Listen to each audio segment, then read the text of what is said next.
apabila British menemui alam Melayu, British mula merancang bagaimana untuk menguasai alam Melayu. Ini termasuk Johor. British mahu menguasai Johor kerana kedudukan Johor sangat penting kepada perkembangan ekonomi British. Oleh itu, pemerintahan Johor amat berhati-hati dalam tindakan mereka agar Johor tidak jatuh kepada British. Dengan ini, Temenggung Daeng Ibrahim menjadi pemimpin yang penting untuk menyekat kemarahan British. Beliau menjamin keselamatan perairan Johor untuk memastikan perairan Johor selamat untuk perdagangan dan tiada lanun menjadi punca campur tangan British. Untuk mengelakkan tekanan British, beliau juga memindahkan pusat pentadbiran Teluk Belanga yang terletak di Singapura ke Tanjung Puteri yang terletak di Johor dan mengasaskan Bandar Iskandar Puteri. Selain itu, Temenggung Daeng Ibrahim memodenkan pentadbiran Johor melalui memperkenalkan birokrasi barat. Bukan itu sahaja, beliau mengeksploitasi hasil hutan dan mengeluarkan hasil hutan terutama getah perca untuk dijual kepada pedagang British. Pada masa yang sama, Temenggung Daeng Ibrahim membawa masuk orang Cina untuk mengusahakan tanaman gambir dan lada hitam. Tindakan ini memperkenalkan sistem Kangcu. Selepas Temenggung Daeng Ibrahim meninggal dunia, puteranya, iaitu Temenggung Abu Bakar, naik menjadi Sultan Johor. Dalam menghadapi cabaran peluasan kuasa barat, Sultan Abu Bakar menggunakan pelbagai strategi bagi melindungi kepentingan bangsa serta kedaulatan negeri. Pertama, Sultan Abu Bakar mengadakan hubungan baik dengan kerajaan negeri-negeri Selat. Hal ini kerana dapat mengeratkan hubungan diplomatik yang baik antara Johor dengan British. Pada tahun 1848, selepas Baginda dikurniakan, Baginda mengunjung ke England dan bertemu dengan Ratu Victoria. Tindakannya bukan meredakan tekanan gubernur negeri-negeri Selat sahaja, malahan menyelesaikan pertikaian negeri-negeri Melayu. Baginda juga menubuhkan lembaga penasihat Johor di London untuk membantu menasihatinya dalam hal pentadbiran. Pada 14 April 1895, Sultan Abu Bakar memasyhurkan perlembagaan negeri, iaitu Undang-Undang Tubuh Kerajaan Johor. Undang-undang ini menjadikan Johor sebagai negeri Melayu pertama yang mengamalkan sistem raja berperlembagaan dan mempunyai unsur demokratik.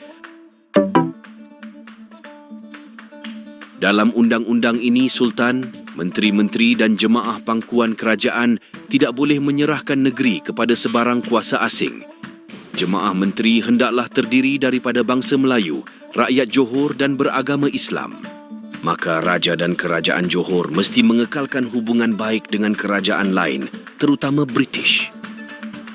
Yang paling pentingnya, undang-undang ini menyediakan asas yang kukuh bagi Johor untuk mengimbangi kuasa British dan mempertahankan identiti negeri. Untuk meneruskan pemodenan Johor, pelbagai jabatan telah ditubuhkan oleh Sultan Abu Bakar dengan kerjasama pembesar berwibawa, seperti Dato' Jaafar bin Muhammad, Dato' Abdul Rahman bin Andak, Dato' Muhammad Saleh bin Perang dan Dato' Muhammad Ibrahim bin Munshi Abdullah. Jabatan-jabatan ini beroperasi dengan cekap dan berkesan untuk meneruskan pemodenan Johor serta mengelakkan campur tangan British terhadap Johor.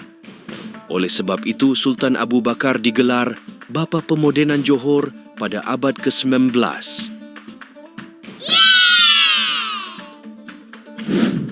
Dalam proses pembangunan dan pemodenan Johor, para pembesar Johor berusaha gigih dengan pemerintah Johor. Contohnya, Dato' Muhammad Saleh bin Perang. Beliau melukis peta lengkap pertama bagi negeri Johor. Ini memudahkan kerajaan mengerakkan pembangunan pertanian, perbandaran dan sistem perhubungan. Kemudian, Datuk Jaafar bin Muhammad. Beliau memelihara kedaulatan negeri dengan mengarahkan bendera Union Jack, iaitu bendera British dikibarkan lebih rendah daripada bendera negeri Johor. Seterusnya, Dato' Abdul Rahman bin Andak.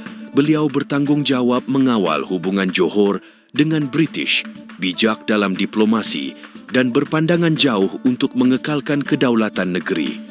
Beliau juga mematahkan usaha peluasan kuasa British menyebabkan beliau dibersarakan daripada pentadbiran Johor atas desakan British. Di samping itu, Datuk Muhammad Ibrahim Munshi sebagai Ketua Jabatan Pelajaran Johor yang pertama, Lapozabla 23, beliau bergelar Datuk Bentara Dalam dan dihormati sebagai Bapa Pendidikan Melayu Johor. Beliau membentuk jawatan kuasa pelajaran negeri yang terdiri dari tokoh birokrat, agama dan masyarakat untuk memajukan sistem pendidikan. Melalui usaha-usaha tokoh Johor, kemakmuran ekonomi Johor pada akhir abad ke-19 dan awal abad ke-20 mencerminkan kecekapan dan keberkesanan sistem pentadbiran yang diwujudkan. Walaupun mengalami pemodenan dan kemajuan, jati diri bangsa Johor tetap utuh. Penggubalan undang-undang tubuh kerajaan Johor juga menjadi halangan terhadap cita-cita British untuk meluaskan kuasa ke atas Johor. British hanya berjaya menempatkan penasihat am British di Johor setelah Sultan Abu Bakar mangkat dengan mendesak Sultan Ibrahim menandatangani perjanjian British Johor pada tahun 1914. Walaupun menerima penasihat am British, Sultan Ibrahim tetap berpegang kepada falsafah Johor mesti jadi Johor. Namun, dalam perjanjian British dengan Johor 1914, Ketua Penasihat berhak memberikan nasihat dalam pentadbiran Johor dan Sultan diwajibkan untuk meminta dan mengambil tindakan atas semua perkara yang melibatkan pentadbiran negeri kecuali yang berkaitan dengan agama Islam dan adat istiadat orang Melayu. Perjanjian ini juga menegaskan pengaruh British dalam urusan pentadbiran Johor, meninggalkan perkara agama Islam dan adat istiadat sebagai tanggungjawab tempatan. Pada ketika ini, sejarah Johor berterusan sehingga kini. Jadi kita jumpa di lain masa untuk sejarah lain tentang Johor. Terima kasih. Terima kasih. Terima kasih. Terima kasih.